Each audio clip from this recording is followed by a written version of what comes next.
బుల్టెన్లో మరో breaking news చూస్తున్నాం. నెల్లూరు సైదాపురంలో అక్రమ కవాడ్జ్ తవ్వకాలు కలకలం రేపాయి.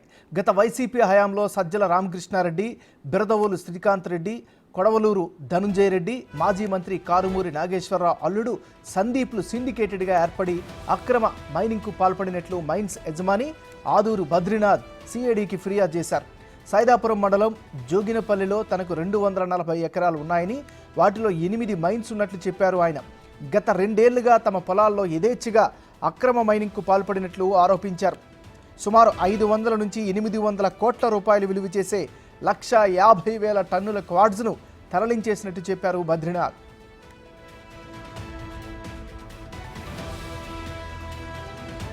తాము అడిగితే కేసులు పెడతామని బెదిరించారని, మైనింగ్ అధికారులకు ఫిర్యాదు చేసినా పట్టించుకోలేదని తెలిపారు.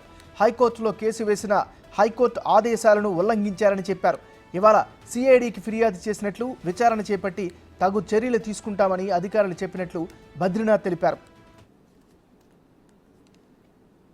నాకు సైదాపురం మండలం జోగిపల్లిలో 240 ఎకరాల పొలం ఉంది. దాని మీద 1,50,000 టన్నులు ఖనిజాన్ని విదేశాలకు తరలిచ్చారు. దాంట్లో కొడవలూరు ధనుంజయ రెడ్డి, బిరుదోల శ్రీకాంత్ రెడ్డి, సజ్జల రామకృష్ణారెడ్డి కొడుకు సజ్జల భార్గవ్, కారుమూరి నాగేశ్వరరావు అల్లుడు సందీపు, వీళ్ళందరూ సిండికేట్గా చేరి మా దాంట్లో 1,50,000 టన్నులు క్వాడ్స్ని తరలిచ్చారు. దాని విలువ 550 నుంచి 800 కోట్ల రూపాయలని దోపిడీ చేశారు. ఏది మాకు రెస్పాన్స్ లేదు. ఈరోజు మేము సిఐడి డిఎస్పీ గారిని, నెల్లూరు డిఎస్పీ గారిని కలిసాం. మాకు న్యాయం చేయమని వేడుకున్నాం. ఆయనకి ఒక అర్జీ సమర్పించుకున్నాం. వీటి మీద నేను కోర్టులకి అనేక మార్లు కోర్టులకి ఆర్డర్లు తీసుకొచ్చాం. ఈ ఆర్డర్లను కూడా వాళ్ళు లెక్క చేయలేదు. వాటి మీద కూడా కంటెంప్ట్ కూడా నడుస్తూ ఉంది. అయినా ఏది కూడా వాళ్ళు లెక్క చేయలేదు. అందరికీ మేము రిప్రజెంటేషన్ ఇచ్చాం. కారుమూరి నాగేశ్వరరావు మినిస్టర్ ఉన్నాడు. మైనింగ్ అధికారులు అసలు ఏమీ పట్టించుకోవడం వల్ల వాళ్ళకి తొత్తులుగా మారిపోయారు. వాళ్ళకి భాగస్వామ్యం ఉంది. ఆయన డీడీ అని ఆయనకి, ఏ శ్రీనివాస్ కుమార్కి ఆయనకి. బుల్టెన్లో మనం బ్రేకింగ్ న్యూస్ చూస్తున్నాం. నెల్లూరు సైదాపురంలో అక్రమ క్వాడ్జ్ తవ్వకాలు కలకలం రేపాయి. గత వైసీపీ హయాంలో సజ్జల రామకృష్ణారెడ్డి, బిరదవోలు శ్రీకాంత్ రెడ్డి, కొడవలూరు ధనుంజయ రెడ్డి, మాజీ మంత్రి కారుమూరి నాగేశ్వరరావు అల్లుడు సందీప్లు సిండికేట్గా ఏర్పడి అక్రమ మైనింగ్కు పాల్పడినట్లు మైన్స్ యజమాని ఆదూరి బద్రీనాథ్ సిఐడికి ఫిర్యాదు చేశారు. ఇక ఇదే అంశానికి సంబంధించి మరింత తాజా సమాచారాన్ని మా రిపోర్టర్ సురేందర్ అందిస్తారు. సురేందర్, చెప్పండి, ఈ కంప్లైంట్ పైన అధికారులు ఎలా స్పందించారు? మీ దగ్గర ఉన్న అప్డేట్స్ ఏంటి?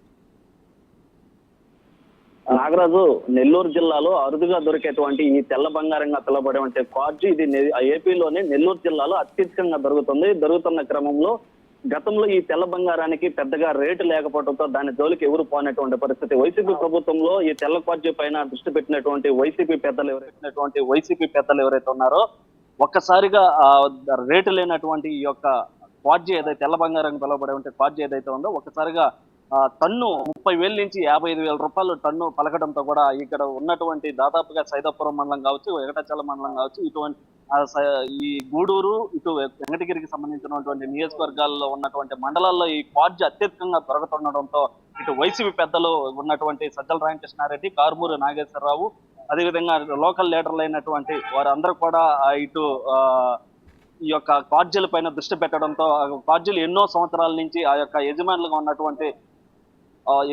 ఉన్నటువంటి వారందరి దగ్గర నుంచి ఆ మైన్స్ లాక్కొని ఆ యొక్క వైసీపీ పెద్దలైతే ఇటు కోట్లు సంపాదించుకున్నట్టుగా కొన్ని కోట్లు ఇతర దేశాలకి, ఇతర రాష్ట్రాలకి తరలి వెళ్ళినట్టుగా కూడా ఇటు ఫిర్యాదులు ఇటు సిఐడి ఆఫీస్కి ఫిర్యాదు చేయడం జరిగింది. అయితే ఈ రోజు తాజాగా 240 ఎకరాల్లో ఈ యొక్క మైన్స్ 9 మైన్స్ ఉంటే ఆ మైన్స్ ని అక్రమంగా ఇటు వైసీపీ పెద్దలు దోపిడీ చేసి ఆ మైన్స్ అంతా తవ్వేశారని కూడా ఇటు సిఐడికి ఫిర్యాదు చేయడం